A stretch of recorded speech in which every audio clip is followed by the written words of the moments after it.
네, 오늘도 이렇게 예배 가운데 만나주셔서 감사하고 우리가 어떤 마음과 형편을 갖든지 간에 말씀 안에서 하나님께 집중하시는 귀한 시간 되시면 좋겠습니다.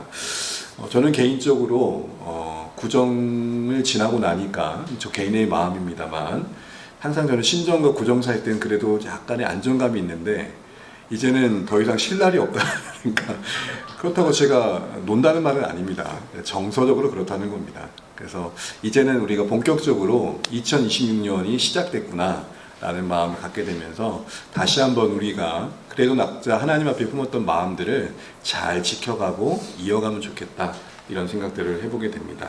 그러면서 오늘 바울의 그런 어떤 한결같음은 우리에게 주는 나름의 시사점이 있다는 생각이 듭니다. 오늘 본문의 말씀을 이제 보시게 되면 이제 버가에서 비시디 안디아에 도착하게 됩니다. 참 성경을 보면 이런 부분들이 우리에게 참 많은 것들을 생각하게 합니다.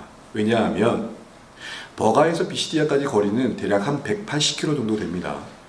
험상중령을 넘어가야 됩니다. 그런 가운데 지난 길을 시시콜콜하게 얼마나 힘들었는지 나열하는 게 아니라 딱 몇 글자로 말합니다. 버가에서 비시디아 안디옥에 이르러. 우리가 보통 긍정적인 의미로는 기억하기 위해서 기념을 하지만 또 그 한면 이면에는 우리를 남기고 싶은 욕망도 있는 것이죠. 저 자신도 그렇지만 제 얘기니까 오해 없이 들으면 좋겠습니다. 하나를 해놓고는 열을 한 것처럼 말할 때가 있잖아요. 밥은 제 아내가 다 차렸는데 숟가락 하나 놓고는 제가 밥상 차린 것처럼 대접받으면 못쓸 놈이죠. 근데 그런 마음들이 우리 안에 있고 역사 속에 담겨 있습니다. 성경은 그러나 인간의 그런 고생을 무시한 건 아니지만 인간의 어떤 대단한 수고를 더 부각시키고 주목하게 하지는 않는 거 분명히 있는 것 같고 성경 저자들 스스로가 자신들의 고생한 것을 드러내고자 하지는 않은 것 같습니다. 그런 가운데 바울이 선교팀이 비시디 안디옥 회당의 안식일에 가서 말씀을 전하는 얘기가 쭉 나오는데요. 오늘 이 본문을 보면서 저는 이 시로서 오늘 바울의 모습을 좀 다가가면 좋겠다 싶습니다. 다음 화면 보여주시면 혹시 들어보신 시인지 모르겠습니다. 서정훈 시인의 말하지 않아도 라는 시인데 어렵지 않은 시인데 어떤 정서를 와닿는지 한번 들어보십시오. 목소리가 지금 좋진 않지만 제가 한번 읽어볼게요.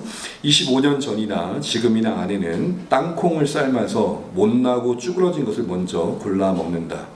손에 잡히는 대로 먹으면 되지 꼭 못나고 쭈그러진 것을 먼저 골라 먹어야 하냐고 물으면 씩 하고 웃고 만다. 왜 대답은 없고 씩 웃고 마는지 우리 식구들은 다 안다. 여러분, 씩 웃고 마는 아내에게서 뭘 느끼십니까? 자신은 늘 괜찮고 가족들이 항상 먼저 좋은 걸 먹었으면 하는 그 배려의 마음이 느껴지십니까? 이걸 보고 나니까 제가 G.O.D의 어머니에게 노래해요. 우리 어머니는 짜장면이 싫다고 하셨어. 이걸 이해 못하는 MZ세대가 있더라고요. 진짜 싫어하는 거냐고. 저도 어머니의 기억이 있으면 그렇습니다. 항상 고기를 몸통을 저한테 이제 주시면서 머리는 본인이 드시는 그럼 하는 말 머리가 맛있다고. 뒤늦게 알았습니다. 머리가 맛없다는 거. 어머니의 이 웃는 미소, 더 이상 뭘 말하지 않아도 어느새 몸에 배어있는 배려의 미소가 느껴지시죠. 한결같이 살아낸 그러나 생색내지 않는 엄마 몸에 밴 배려가 엿보입니다. 그런데 더 중요한 것은 이 미소를 대하는 가족들의 반응입니다. 뭐라고 얘기하죠? 대답하지 않았지만 우리는 알고 있다. 어머니가 항상 한결같이 가족들을 배려하는 것에서 그 마음 깊은 곳에 담긴 사랑의 풍성함을 말로 해서 알아들인 게 아니라 삶으로 경험했기에 알고 있다. 그런 말이겠죠. 가족들은 이미 그 웃음의 의미를 헤아리고 있고 굳이 엄마의 다른 설명을 듣지 않아도 엄마의 그 속 깊은 마음에 담긴 한결같은 배려의 마음 중심에 있는 사랑을 알고 있습니다. 저는 여러분 오늘 이 시를 가지고 오늘 바울에게 한번 다가가고 싶습니다. 바울에게 이런 질문을 해보고 싶은 거예요.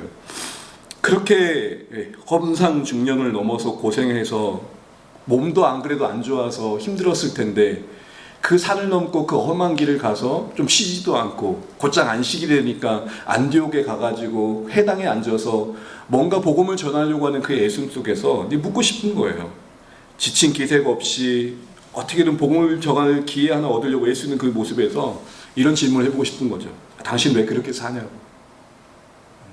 여러분, 이 질문에 바울은 어떻게 반응했을 것 같습니까?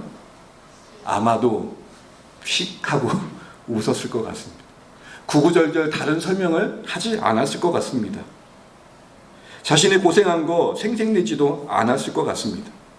하나님의 사랑 몰랐을 때와 다르게 그 사랑에 감건되어 예수가 구주이심을 알고 부활하신 하나님이심을 알고 난 뒤에는 이제는 복음을 위한 그의 열정은 이미 그의 몸에 밴 습관이었고 삶이었고 고민 없이 살아가는 그 삶의 선택들이었습니다. 늘 그렇게 살아온 궤적이었기 때문에 더 이상의 다른 고민을 할 수 없었고, 그게 늘 고난 중에도 하나님 나라와 복음을 향해 가는 그의 삶의 모습이었던 것이죠. 굳이 새삼스럽게 그걸 꼭 말로 해야 되냐고 대못듯 환한 미소를 저는 바울이 보여줬을 것 같습니다. 이런 미소 속에서 저는 바울이 뭘 행복을 붙들고 있는지를 생각해 보게 되는 것이죠. 비록 고생스럽지만 어디로 갈지를 알고 있고, 어느 때라도 이 세상 떠나면 천국 갈 것을 알고 있기에 영원한 나라를 꿈꾸는 인생으로서 힘겨운 삶을 살고 있지만 그래도 미소를 잃지 않는 그의 인생이 참 복되다 싶습니다. 사실 우리가 그 자리에 가지 않아서 잘 모르긴 하겠지만 나름대로 사회에서 탑을 찍는 사람들, 절정에 이르렀던 사람들, 성공에 성공을 더했던 사람들, 원하는 건 다 이루었다고 하는, 쌓고 쌓아도 더 이상 쌓을 곳이 없다는 사람들의 마음에 여러분 사실 만족이 있는가요? 그 숨겨진 이면의 불안은 감출 길 없죠. 그러니까 흥청망청하면서 쾌락을 즐기는 쪽으로 나가기도 하지 않습니까? 이런 차원에서 우리는 바울의 미소가 예측이 됩니다. 근데 더 중요한 건 뭐냐? 엄마의 그 씩 웃는 미소를 이해하고 있었던 가족들의 입장에서 보자면 우리는 이 바울의 미소가 이해가 되느냐는 질문을 지금 드리고 싶은 겁니다. 오히려 그 질문, 이 미소가 납득이 되지 않을 수 있지 않겠습니까? 아니, 저게 지금 웃을 일이야? 저 고생을 하고 있는데 웃는다고? 사람 미쳤나 봐. 이런 생각을 할 것 같습니다. 우리는 이 바울의 미소가 이해가 되는가라는 것이죠. 대답 없이 웃고 마는 엄마의 마음을 이미 경험으로 알고 있던 가족들처럼 우리는 바울이 어떤 마음으로 속 깊은 그 생각 속에 무엇이 있는지를 알고 있기 때문에 그 미소를 이해하는 자리에 있냐는 것이에요. 그 미소 속에 담고 있는 속사람을 가득 채운 하나님의 사랑, 하늘 향한 소망, 그 어떤 기대감 속에 그가 붙들려 있다는 것이 이해가 되십니까? 이런 말이죠. 그래, 예수님의 사랑을 안다면 저렇게 사는 거지. 그래, 하나님의 나라에 소망이 있다는 것을 안다면 저렇게 사는 거야 라고 동의가 되시고 마음 깊이 공감이 되고 계시냐라는 것이죠. 여러분, 저희는 사도행전 설교를 어느새 80번 가까이 76회에 이어지고 있습니다. 이 여정이 계속되는 동안 우리는 복음을 향한 한결같은 바울의 걸음과 그의 미소를 보게 될 것입니다. 바라고 원하는 것은 그 미소 속에 담긴 그 속사랑 가득 채운 하나님의 사랑이 여러분에게도 동일하게 이해되시기를 바랍니다. 바울이 굳이 뭘 설명하지 않아도 그게 이해가 되었으면 좋겠습니다. 그래, 하나님 사랑 만난 인생들은 저렇게 사는 거야. 그래, 하나님 나라 영광 소망 갖는 사람들은 그렇게 사는 거야 라고 고개를 끄덕이고 마음 깊이 공감해 줄 수 있으면 좋겠습니다. 가족들이 엄마의 한결같은 생색내지 않은 배려를 통해서 삶으로 증명된 사랑을 알게 되었듯이 말이죠. 더 나아가 고생 중에도 변함없이 어디 있든지 복음의 중심을 살려고 했던 바울처럼 여러분, 우리가 사실은 조금만 더 가면 괜찮을 거야, 조금만 더 가면 나아질 거야 라고 했지만 뜻하지 않은 상황들이 침몰하고 찾아오고 마주하게 될 때 우리의 인생이 뜻대로 되지 않는 것을 알게 됩니다. 그러나 여러분, 바라는 것은 우리가 어떤 상황에 놓이더라도 어떤 상실 가운데 처하더라도 우리가 은혜 아래 구원 얻은 신자로서의 그 삶의 목적과 방향은 잃지 않으시길 바랍니다. 마치 나침판처럼 말이죠. 여러분, 나침판이 어떻습니까? 나침판은 모르지 않으시죠? 나침판은 N과 X를 가리키잖아요. 자석의 원리를 따라서. 북과 남을 가리킵니다. 여러분, 나침판을 던지면 나침반이 뒹굴어가지고 바늘이 랄랄랄랄랄랄 하다가도 여러분 어떻게 하죠? 어느새 북과 남을 가리킵니다. 뒤집어지든 흔들어 대든 어느새 북과 남을 가리킵니다.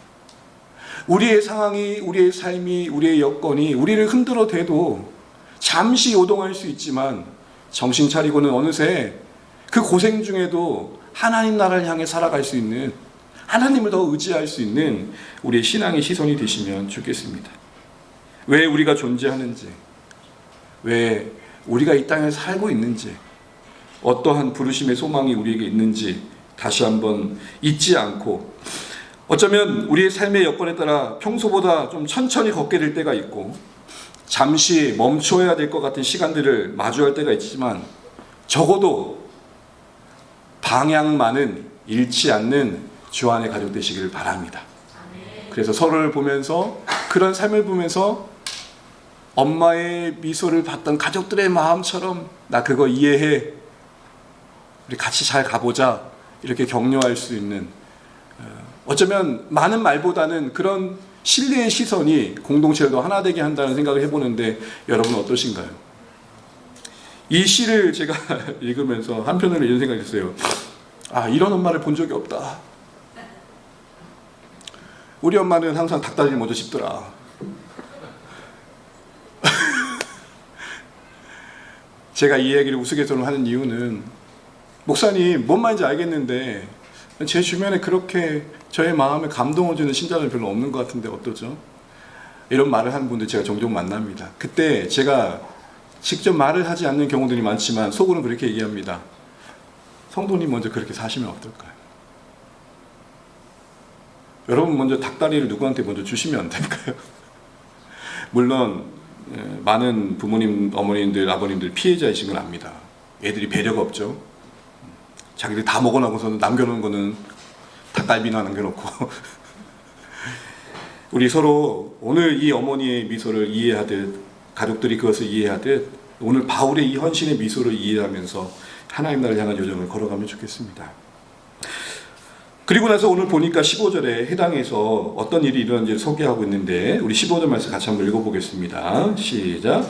율법과 선지자의 글을 읽은 후에 해당 장들이 사람을 보내어 물어 이르되 형제들아 만일 백성을 권할 말이 있거든 말하라 하니. 아멘. 우리는 해당에 한 번도 참여하지 못해서 낯설 수 있는데 대략 모든 해당들은 이런 일반적인 순서를 거쳤다고 합니다. 먼저 셰마를 읽어줍니다. 셰마 아시죠? 신명기 6장 4절 9절. 이스라엘아 들으라, 우리 하나님 여호와는 오직 유일한 여호와시니 너는 마음과 뜻을 다하여 너희 하나님 여호와를 사랑하라. 이렇게 4절부터 9절까지 쭉 선포하게 됩니다. 그리고 나서 특정 기도문을 읽은 뒤에 구약에서 율법서와 선지자의 글, 선지서를 읽어주고 이 근거된 말씀을 근거로 말씀을 강론할 자를 세우게 됩니다. 겉면의 말을 하게 되고 설교하는 시간을 갖게 되죠. 그리고 나서 마지막에 제사장의 축복으로 마치는데 이것은 우리가 너무 잘 알고 있는 민수기 6장 24절 이하의 말씀입니다.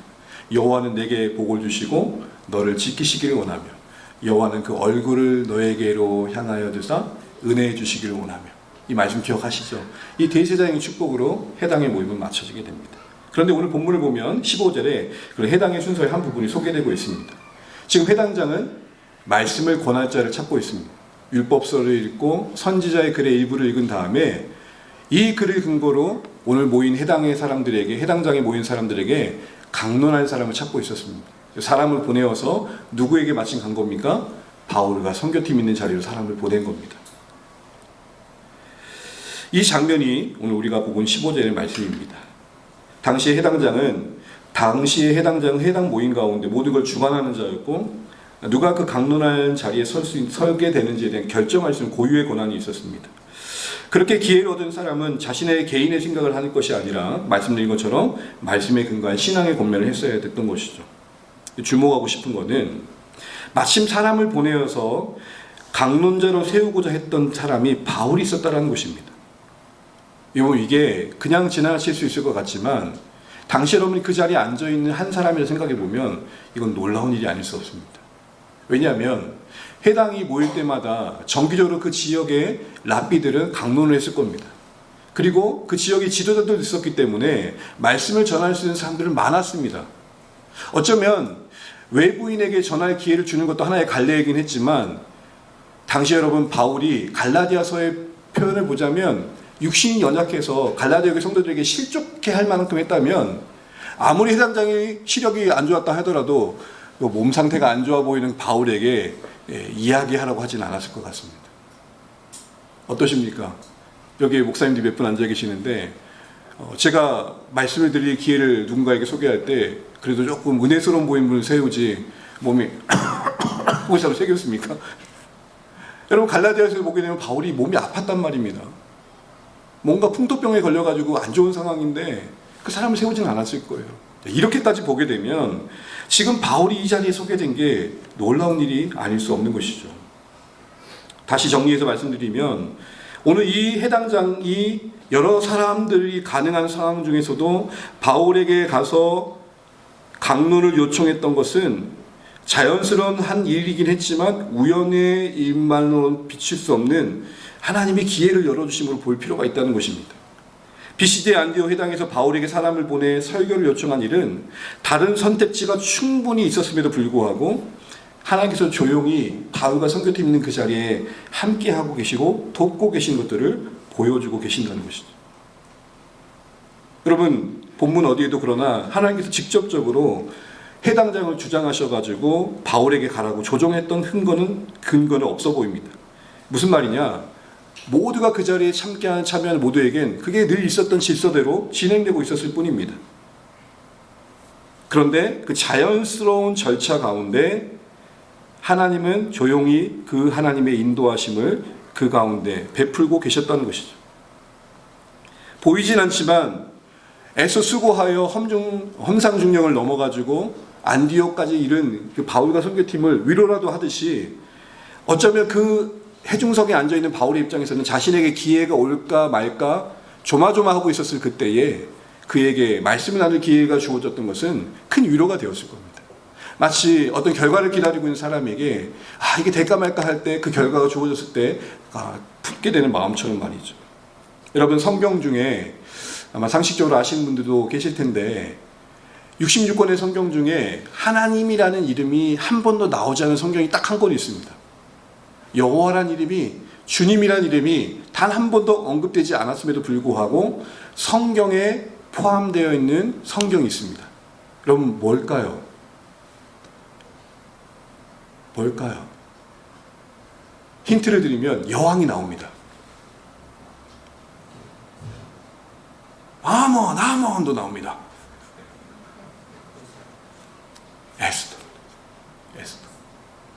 에스더가 여왕으로서 그 안에 이제 유대인들을 대표하는 모습들로 나오지만 하만이라는 사람에 의해서 이제 확살당할 이제 이 위기에 처했을 때 하나님의 신비로운 도우심이 거기 있는데 성경은 의도적으로 그 페르시아 땅 한복판에 살고 있는 유대인들 가운데 하나님이 보이지 않는 섭리로 함께하고 계심을 보이기 위해서 의도적으로 하나님이라는 이름을 전혀 언급하고 있지 않다라는 거예요. 여러분 이게 우리의 일상을 담지 않았습니까? 사실은 우리의 하루하루를 보게 되면 오늘 이렇게 조용히 바울과 선교팀을 찾아와 길을 열어주신 하나님처럼 우리 인생 속에서도 하나님은 조용히 묵묵히 고요히 우리 삶에 관여하고 계시고 우리가 나아갈 방향을 향해 한 걸음 한 걸음 나아갈 수 있도록 돕고 계신다는 것들을 다시 한번 생각해 보게 됩니다. 그걸 포함하여 한마디로 열어주심, 기회를 주심, 이것은 사도행전 내내 반복되는 구절입니다. 반대적인 얘기긴 하지만 사도행전 16장에 보게 되면은 바울이 애써 아시아로 가려고 노력을 함에도 불구하고 성령이 허락하지 않으셨던 거죠. 문을 열어주지 않으신 겁니다. 문을 여시는 분도 하나님이시고 문을 닫고 기회를 주지 허락지 않으신 분도 하나님이신 거죠. 이걸 사역의 현장에서 절실히 경험했던 바울은 골로새 교회 편지를 보면서 이런 기도를 부탁합니다. 그것은 골로새 교회에 보낸 편지의 한 구절이긴 하지만 그의 사역의 전 과정을 그가 보내면서 하나님께 드렸던 기도일 것입니다. 골로새 4장 3절 우리 같이 한번 읽어보겠습니다. 함께 읽죠. 또한 우리를 위하여 기도하되 하나님이 전도할 문을 우리에게 열어주사 그리스도의 비밀을 말하게 하시기를 구하노라. 아멘. 하나님이 뭘 열어달라고 기도한다고요? 전도할 문을 열어달라고. 복음을 전할 기회를 바울은 구해달라고 교회에 부탁하고 있습니다. 교회가 자신과 선교팀을 기도할 때 그 자신과 선교팀이 가는 곳마다 복음을 전할 기회가 생기게 해달라고 기도하고 있는 겁니다. 그것은 구체적으로 말한다면 복음을 나눌 만한 상황과 여건이겠죠. 또한 복음을 들을 만한 사람을 만나게 하는 거겠죠. 여러분 오늘 우리에게도 이런 기도가 필요한 줄로 압니다. 우리가 가고 싶어서 가게 되는 것도 아니고 그 사람을 전도하고 싶다고 해서 전도하게 되는 것도 아니죠. 복음의 문을 여신 분이 하나님이시라면 오늘도 동일하게 우리가 섬기고 주께로 인도하고 싶은 자들의 마음을 위해서 기도해야 되는 거예요. 어떻게 기도해야 됩니까? 하나님, 저분의 마음의 문을 두들겨 주시고 열어주십시오. 하나님, 내가 살아가는 오늘 일상 속에 자연스러운 그 만남들 속에 복음을 나눌 기회가 있게 해주십시오. 이와 같은 기도가 우리에게 필요한 것이죠. 특별히 주안의 교회가 복음을 위해 존재하는 공동체로서 이 기도가 절실하게 이루어져야 됩니다. 우리의 의지만을 가지고 우리의 의욕만을 가지고 할 수 있는 일은 분명 아니라는 것이죠. 그래서 우리는 함께 한마음 되어 기도할 제목이 있습니다. 하나님, 주안의 교회 복음의 문이 열리게 해주십시오. 우리 같이 한번 그런 마음을 한번 따라 하실까요? 하나님, 주안의 교회에 복음의 문이 열리게 해주십시오. 아멘. 아멘입니다. 아멘. 진짜 이런 것들을 많이 경험해 가시면 좋겠습니다. 야, 하나님께서 복음을 전할 기회를 내게 주시는구나. 아, 하나님께서 저분의 마음을 열어주셔서 뜻하지 않았는데 복음을 나눌 수 있는 여건을 허락해 주시는구나. 그렇게 하나님과 동행하는 여정이 우리가 살아갈 삶의 모습입니다. 그러면서 그런 여정 속에 누릴 수 있는 유익 중에 하나를 경험하는데 그것은 다른 것이 아니라 기도의 영적인 유익입니다. 여러분 분명 하나님은 바울과 선교팀에게 기회를 주신 겁니다. 어쩌면 해당장에서 앉아있는 동안 그 해중석 한 자리에서 바울은 조마조마하면서 그 기회를 허락받지 못할 수도 있었을 겁니다. 그런데 그 기회가 열리는 거죠. 분명 그건 하나님 인도하시지만 그 중심에는 바울의 간절한 기도도 있었다는 것을 오늘 우리는 바울의 기도의 부탁 속에서 충분히 가늠할 수 있을 것입니다. 복음의 문이 열리도록 바울은 그 해당장 한 구석에서 간절히 기도했을 겁니다. 한번 상상을 해보십시오. 수많은 사람들이 모인 그 해당장 한복판에서 그 한쪽 구석진 곳에 앉아서 낯선 사람으로서 가만히 앉아 기도할 때 하나님, 이 해당이 모인 이곳에 제가 복음을 전할 기회를 달라고 얼마나 간절히 기도했겠습니까? 골로새 교회에 기도 부탁했던 것처럼 복음의 문이 열리게 해달라고 그도 간절히 기도했을 겁니다. 그러기에 그에게 해당장이 사람을 보내어 찾아왔을 때 그것은 단순히 자신에게 기회가 주어졌다는 것 이상으로 감동이 되었을 겁니다. 그렇습니다. 기도한 자가 감동하는 겁니다. 어쩌다 보니 우연히 그런 거지가 아니라 기도한 자는 그 안에서 우연 같은 일들 속에서 하나님의 손길을 봅니다. 기도할 때 하나님이 도우신 일들의 흔적들을 보게 되고 거기서 우리는 기도 응답 그 이상의 그 경험이 쌓여갈수록 하나님을 향한 신뢰가 깊어져 가는 것입니다. 이런 은혜가 주안의 교회 우리 성도들 가운데 있기를 간절히 축복합니다. 기도의 영적 유익은 문제 해결에만 있지 않음을 우리 잘 기억하시면 좋겠습니다. 응답이 쌓여갈수록 그것이 전리품처럼 자랑거리가 되는 게 아니라 가장 큰 신자에게 기도 응답의 유익은 뭐냐? 참, 하나님이 살아계시는구나. 하나님이 나 같은 인생을 돌보고 계시고 사랑하고 계시는구나. 그 영혼의 행복, 그걸 뭘로 바꿀 수 있을까요? 아무리 배불리 살아도 아무리 넉넉해도 하나님을 만나는 흔적이 없는 인생은 이 행복 알란가 몰라요. 알란가 몰라요.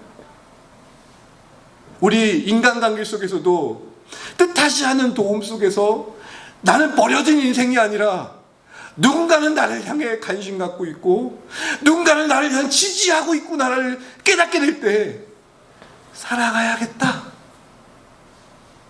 포기하지 않아야겠다 라는 마음 품는 거 인지상정 아닙니까? 내일 당장 저 강바닥에 빠져, 그런 생각 지나갈 때가 얼마나 있어요. 그럴 때 어느 누가 뜻하지 않게 전화를 하고 문자를 보내고 작은 그 따뜻한 손길로 나를 붙잡아 줄 때, 우리 안의 관계에 생명이 일어나는 거죠. 그와 같이 하나님의 우리의 기도 응답도 그렇다는 것입니다. 기도 가운데 응답이 쌓이고 그것이 하나님과의 관계에 확신과 신뢰로 자라가는 것, 이 은혜가 오늘 바울이 그 전도 현장에 경험했던 복이었을 것입니다. 얼마나 좋았을까요? 하나님 제발 이곳에서 복음을 전할 기회를 주세요. 물론 바울은 그 기회가 주어지지 않았더라도 감사했을 것입니다. 근데 그렇게 떡하니 기회가 주어졌을 때 얼마나 놀랐을까요? 그리고 이어지는 가운데 16절에 보시게 되면 바울은 일어나 손짓하고 말하고 있는 것을 보게 됩니다. 여러분 16절 말씀 읽고 이제 말씀을 마무리해 가보겠습니다. 함께 읽죠. 바울이 일어나 손짓하며 말하되 이스라엘 사람들과 및 하나님을 경외하는 사람들아 들으라. 당시 해당 모임 중에 설교하는 시간에 도중 앉았습니다. 앉아서 강도하는 게 일방적이었습니다. 그러니까 바울이 일어난 것 자체가 이례적인 거였어요. 그리고 손짓까지 합니다. 이거는 평소에 해당해서 말씀 듣는 자들 입장에서는 볼 수 없었던 모습이에요. 바울의 입장에서 왜 이렇게 오버할까요? 누가 봐도 그럴 것 같아요. 저 왜 이렇게 오버하지? 왜 이렇게 오버할까요? 왜 오버할까요? 바울은 자신이 지금 하는 이 기회가 마지막 기회라는 생각이 있었을 겁니다. 그런 의미에서 그는 최대한 청중들을 집중시키고 말씀을 잘 전해서 그들에게 지금의 기회가 복음 앞에 서는 기회가 되고 싶게 만들고 싶은 간절한 사명감이 그에게 있었을 겁니다. 특별히 손짓한다는 것은 당시의 헬라 문화권에서 운변의 방식이었습니다. 여러분 예전에 저도 초등학교 때 운변 대회가 있었습니다. 이 연사 해보셨습니까 여러분? 역시 우리 초등학교 남다릅니다. 이 연사하면서 외쳤다. 왜 이렇게 제스처를 하죠? 어필하는 거죠. 중국한. 바울이 지금 그러고 있는 거예요. 그러면서 일어나서 사람들의 시선을 모으고 있습니다. 단 한 사람이라도 놓치고 싶지 않은 마음이겠죠. 기왕이면 더 잘 들려졌으면 좋겠다라는 섬김의 마음이었을 겁니다. 매주 목회자로서 제가 늘 고민한 부분이 이겁니다. 어떻게 하면 더 잘 들릴까? 말을 느리게 해도 빠르다고 하니 어떻게 하면 내가 충청도를 갈까? 안녕하신겨. 시방 말씀이 들립니까 여러분? 하면서 여러분 제가 대전에서 사역했지만 없잖아 속 터져요. 사랑하는 주간의 가족 여러분, 바울이 이 모습에서 우리 뭘 볼까요? 복음을 전하는 것을 위해 고집스러웠던 내 모습을 혹시 바꿔야 되지 않을까? 내가 좀 더 잘 섬기기 위해서 내 안에 변화될 것이 무엇일까? 이런 생각들을 해보면 좋겠습니다. 어느새 또 시간이 30분을 채워가는 이 안타까운 시간. 전 그 다음 단락을 이어가면 여러분 앞에 또 하나의 시험거리가 될 것 같은 말이 농담입니다. 될 것 같아서 여기서 마치고 말씀을 맺고자 합니다. 사랑하는 주안의 가족 여러분, 바울이 비시디아 안디옥까지 가는 그 여정은 쉽지 않았습니다. 몸도 안 좋았고요. 고생하는데도 어디서 놓이든 간에 마치 나침판이 떨어지고 나서 다시 방향을 찾듯 그는 언제나 하나님 원하신 곳에 있습니다. 그것이 여러분의 삶, 저와 우리의 삶이 되시기를 간절히 바랍니다. 고생 중에도 있어야 할 곳을 지키십시오. 아무리 힘들어도 잠시 요동할 수 있지만 그래도 하나님 앞에 머무십시오. 제발 넘어져도 하나님 앞에서 넘어지십시오. 더 나아가 전도할 기회가 그에게 주었습니다. 당연한 게 아니었습니다. 바울이 얼마나 마음 졸이고 기도했을까요? 복음의 문을 열어달라고. 이 해당장에서 제가 머무는 동안 하나님 복음의 문이 열리게 해달라고. 여러분 같이 살고 있는 배우자들, 가족들 마음 위해서 얼마나 기도하세요? 여러분 혹시 기도하기 쉽지 않으시면 자고 있는 동안 배를 까요. 하나님 여기 좀 열어주세요.